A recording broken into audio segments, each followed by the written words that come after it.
முருகன் என்ற மாணவன் குமாரை விட 60% மதிப்பெண் குறைவாக பெற்றுள்ளான் எனில் குமார் என்ற மாணவன் முருகனை விட எத்தனை சதவீதம் அதிக மதிப்பெண் பெற்றுள்ளார்? இதுதான் கேள்வி. ஆப்ஷன் கொடுத்துருக்காங்க.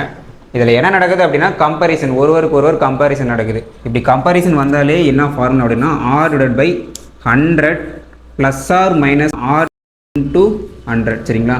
இது ஒரே ஃபார்முலா போதும். எதுக்கு யூஸ் ஆகும் அப்படின்னா இரண்டு பேரோட வெயிட், ஹைட், எஃபிஷியன்சி இதெல்லாம் கால்குலேட் பண்ண யூஸ் ஆகும். சரிங்களா?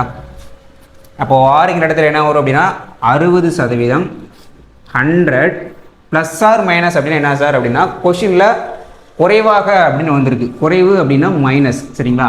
சப்போஸ் இந்த இடத்துல அதிகமாக அப்படின்னா ப்ளஸ் போட்டுக்கணும். -16 × 100ங்களா? அப்போ என்ன வரும்? 16 / 40 × 100. ஸோ என்ன வரும்? 0 0 கேன்சல், 2 10 2 2 4. சரிங்களா? 150%. சரிங்களா? பி தான் ஆன்சர். வீடியோ பிடிச்சா மறக்காமல் லைக் பண்ணிவிட்டு ஃபாலோ பண்ணிவிடுங்க. தேங்க்யூ.